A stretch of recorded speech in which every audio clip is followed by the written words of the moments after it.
Bonjour à tous. Je vais vous présenter une initiative qui a été mise en place il y a de ça 2 ans maintenant, en deuxième année de médecine, pour initier les étudiants à la recherche.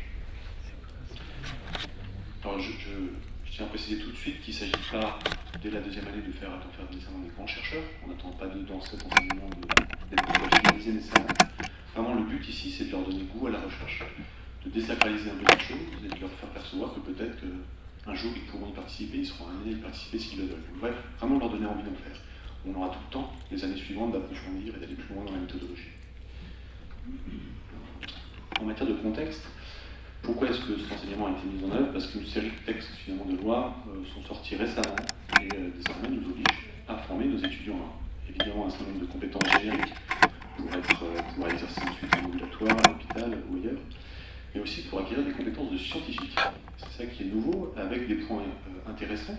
Tout d'abord, il faut que cet enseignement s'appuie sur des petits groupes tutorés, donc plutôt des ED finalement, des travaux pratiques plutôt que des cours magistraux. Et cet enseignement ne doit pas non seulement porter sur des aspects méthodologiques, comme nos spécialités par exemple l'épidémiologie ou de recherche clinique, mais également doit porter sur l'acquisition de compétences en informatique et en anglais pour aider les étudiants à aller chercher les données sur le web et les aider à les critiquer. Donc concrètement aujourd'hui, comment cet enseignement est mis en place au sein de la faculté de Lyon-Est? Il y a quasiment une centaine d'heures qui sont réparties entre la deuxième et la quatrième année dans différentes unités d'enseignement et sur différentes spécialités. Vous avez une grande part de cet enseignement qui est dispensé en épidémiologie, recherche clinique, statistique. Vous avez aussi un sacré pavé de lecture critique d'articles, dans le bon sens du terme, et comme montré dans la précédente diapositive, un module conséquent d'anglais médical et plus récemment l'introduction de compétences informatiques acquises dans le cadre du C2I, certificat informatique et Internet. Et donc aujourd'hui, je vais vous parler du tout début, de ce qui se passe en deuxième année, au tout début. Donc une fois de plus, ça explique pourquoi on n'est pas trop exigeant envers les étudiants en termes de méthodologie à ce moment-là, et on s'attend à ce qu'en troisième année, en quatrième année, ils aillent de plus en plus loin pour aboutir à des protocoles d'études parfois très rigoureux. Donc concernant le format de l'enseignement, il s'agit de 2 heures, un enseignement dirigé de 2 heures qui concerne 6 enseignants qui vont être amenés à former l'ensemble de la promotion répartis en 12 groupes de 30 étudiants. Donc concrètement, on s'organise sur 3 matinées. Chaque matinée, 2 enseignants sont là, ils animent chacun 2 sous-groupes, et donc pour ça on a donc besoin de 2 salles 2D. À l'avance, avant l'enseignement, on essaie de sensibiliser les étudiants à ce qu'ils vont avoir à faire en ED, donc on met à disposition un certain nombre de supports d'enseignement sur Spiral. Donc ça concerne non seulement un jeu de diapositives, avec un certain nombre de connaissances qui sont transmises à l'étudiant rappelées en début d'ED, 3 articles, pas forcément scientifiques, c'est aussi des coupures de presse qu'on met là pour les préparer à l'enseignement, et une fiche 2D qui vont être amenés à renseigner au cours de l'enseignement dirigé. Et puis, in fine, la validation repose essentiellement sur le présentiel. Il faut que les étudiants soient là. Il n'y aura pas de notation à la fin. On en tiendra un peu compte en fonction des résultats des examens terminaux de l'UE. On tiendra compte du fait que les étudiants sont venus ou pas en enseignement dirigé si jamais leurs résultats sont un peu tangents, autour de la moyenne. Mais globalement, l'idée, c'est pas de sanctionner. C'est vraiment, on veut qu'ils soient là et qu'à la fin, en équipe, ils nous rendent quelque chose. Ils nous restituent un mini-protocole. Alors je vous l'ai dit, on a mis des choses sur Spiral, donc des coupures de presse. Là, les 2 années précédentes, on a travaillé sur des accidents liés à la pratique du vélo en agglomération. Donc on leur a mis des coupures de presse de 20 minutes liées à ce qui peut se passer à Lyon, avec des témoignages d'utilisateurs. On leur a mis aussi des articles scientifiques. Alors on essaie de choisir des articles scientifiques qui soient pas trop compliqués à lire, dans des revues généralistes, et également qui ne reposent pas sur des méthodologies trop complexes. Donc c'est essentiellement des approches type psychologie sociale où l'accent est mis sur l'originalité de l'idée, le concept, mais après les statistiques sont souvent pas très compliquées parce que les études sont très bien pensées. Et très bien, le schéma d'études est souvent bien imaginé. Et donc avec un certain nombre de scénarios, on peut arriver à tester des hypothèses. Et puis pour les sensibiliser, on a imaginé plein de manières différentes pour essayer de faire en sorte qu'ils aillent lire ces papiers. Donc déjà, quand ils vont sur Spiral, on met en place une alerte quand ils entrent dans le module, leur rappelant qu'il va y avoir un ED et qu'il faut lire ces articles, il faut se préparer à l'ED. En cours aussi, on rappelle qu'il va y avoir un ED dès le premier cours et que donc il faut qu'ils s'y préparent. Et enfin, on envoie un email à toute la promotion. Le jour de l'ED, Alors je ne peux pas parler pour tous les enseignants, mais pour mon expérience, en réalité, sur l'ensemble des étudiants, il y en a peut-être un quart qui ont lu les papiers. C'est pas grave.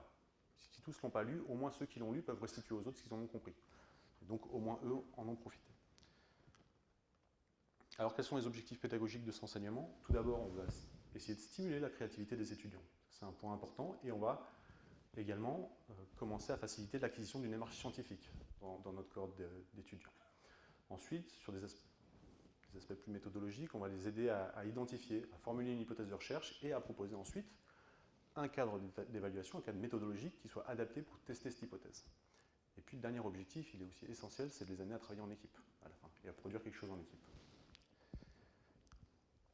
La règle du jeu est simple. Sur les 2 heures de déroulé de l'ED, au début, l'enseignant a le jeu de diapositives qui présente, selon l'enseignant, ça peut durer 10 à 30 minutes. Et puis ensuite, on procède en 6 étapes. Tout d'abord, on constitue les équipes. Ensuite, chaque équipe est amenée à réfléchir pendant une demi-heure sur une idée de recherche qu'elle doit formuler précisément en hypothèse de recherche.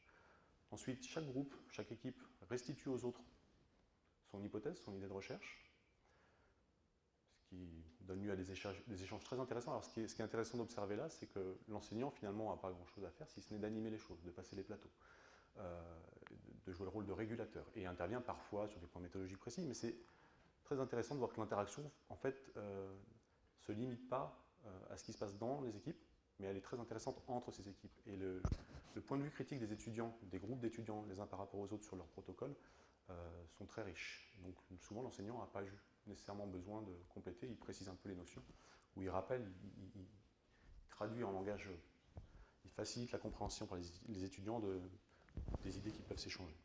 Bon, ensuite, de nouveau, une demi-heure durant lesquelles les étudiants sont amenés à proposer un cadre méthodologique pour tester leur hypothèse de recherche, et puis de nouveau, on restitue et on échange entre les équipes, puis à la fin, on récupère les fiches ED pour bénéficier de leur production et évaluer leur satisfaction sur cet enseignement. Donc le sujet proposé, je vous montre ici, sur les 2 années précédentes, on va peut-être changer l'année prochaine, mais c'est le suivant, donc on se place dans la situation de la mairie de Lyon.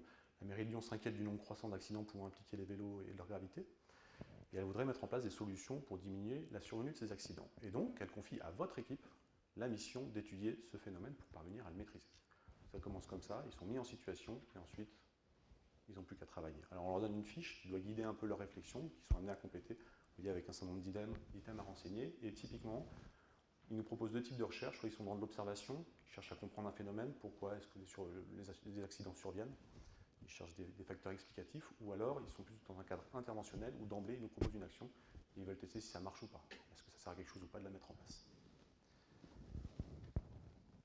Alors en termes de recherche, d'exemples de recherche, alors je vous ai mis des croquis, il ne s'agit pas d'un atelier graphique, de travaux artistiques, mais ça fait partie des choses qu'on rappelle dans le diaporama initialement au début de l'ED, c'est qu'une bonne recherche, si on voit ça de manière assez simple, c'est une bonne question, une bonne méthode, une bonne communication. Là, on leur demandait surtout de réfléchir sur la question de recherche et la méthode, mais certains sont allés au-delà et nous ont proposé des schémas. Donc les sujets étaient très divers, ils ont été très créatifs.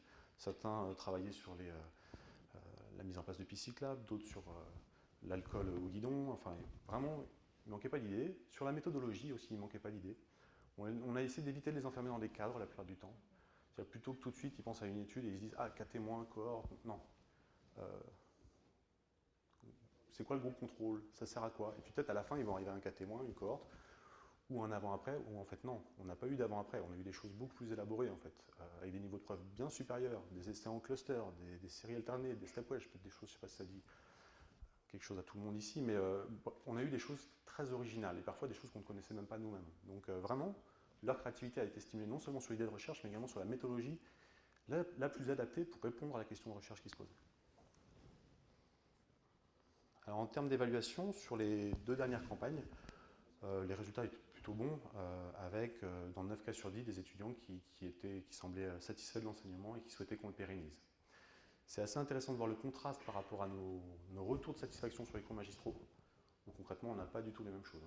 Donc ça donne une idée peut-être de l'intérêt de transformer un certain nombre d'heures de cours magistraux en enseignement dirigé.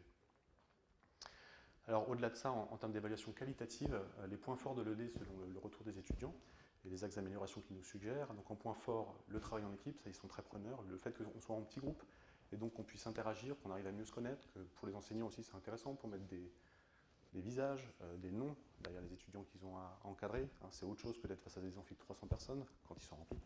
Enfin bon. Bref, tout ça c'était très plébiscité. Hein. Vraiment, le travail en équipe, c'est quelque chose, les étudiants, dans les réponses qu'ils nous faisaient, c'est ce qui est arrivé en premier.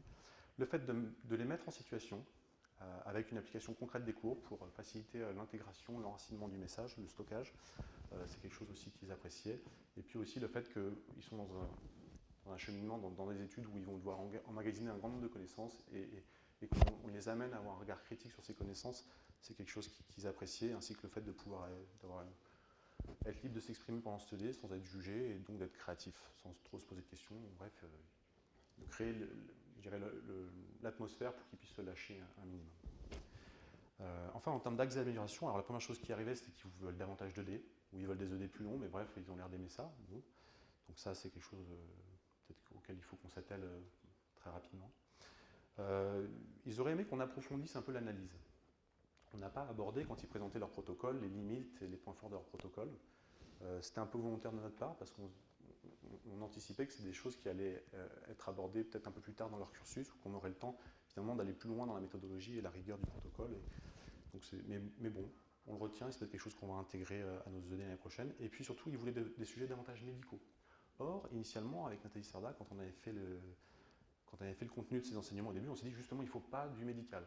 Il faut qu'ils soient sur quelque chose d'autre pour justement pas que ça risque de les stériliser un petit peu, si vous voulez. Ou pas passer 1 heure à discuter un critère de jugement. Rester assez global avec le schéma de l'étude et tout ce qu'on met dedans et être créatif par rapport à ça. Donc ça, je pense par contre, on restera sans doute sur des sujets non médicaux au début. Rien n'empêche de faire des équivalents ensuite en 4e année sur des thématiques plus médicales s'il le faut. Et des sujets de santé publique, néanmoins.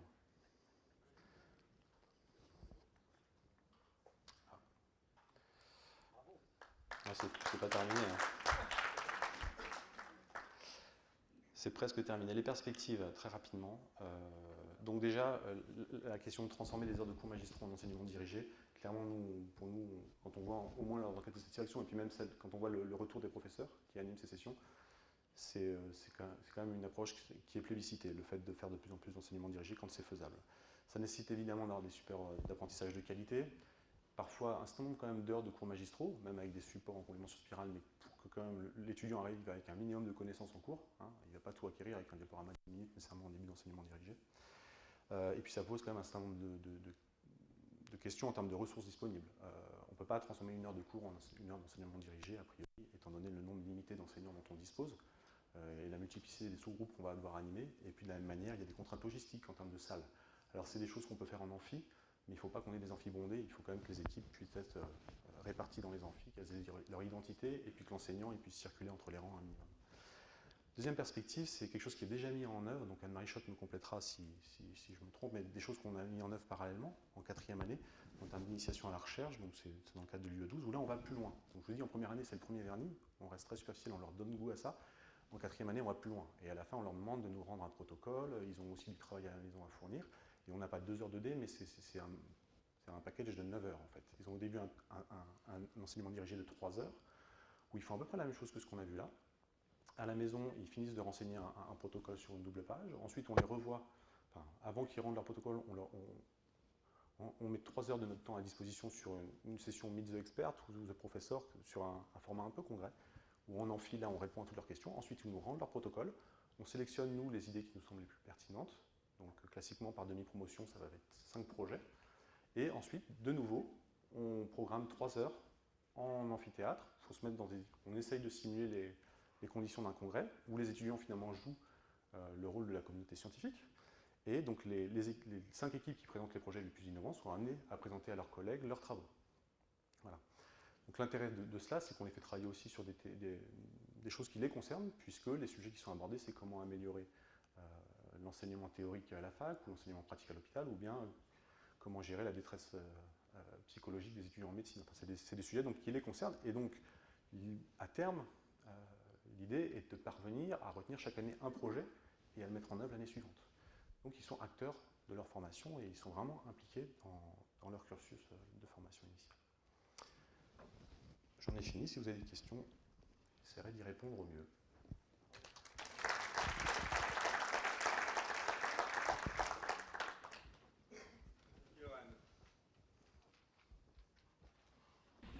Vous parlez de support d'apprentissage, est-ce que vous envisageriez de faire des supports d'apprentissage complets, suffisants pour le cours, quelque chose comme 2 semaines en amont du cours, pour qu'ils soient imprimés par la Ronéo avant vos interventions?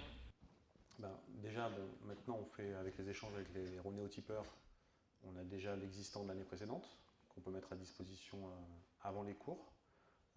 Après une ronéotype, ce serait l'idéal. Enfin, là actuellement on a une vingtaine d'heures de cours par exemple en deuxième année, réparties entre de l'épidémiologie et l'économie de la santé. Si on doit passer sur un format 10 heures, il faudrait qu'on ait en regard et qu'on libère par exemple 2 heures pour faire des ED. Il faudrait qu'on arrive quand même à proposer une ronéo quoi, avec un minimum de contenu. Ça répond à votre question ou... Non. L'idée c'était, est-ce que vous pourriez le faire en amont du cours par exemple? Oui, les ronéos de l'année précédente, il y a quelques cours, parfois le programme change un peu, mais vous avez quand même la ronéo de l'année précédente. Après, on peut actualiser cette ronéo en fonction des évolutions de contenu de cours. Après, l'ED, c'est fait bien en amont, hein. Tout est déjà en ligne depuis bien longtemps. On met beaucoup de choses en ligne quand même sur Spiral, et je le redis, c'est que moi, ça ne me dérange pas, hein. Enfin, les étudiants sont libres de faire comme ils veulent, mais force est de constater que même si on met plein de choses à disposition sur Spiral, les étudiants ne vont pas franchement le regarder en amont du cours. Mais pour certains, ça peut être profitable. Ceux qui jouent le jeu, ça peut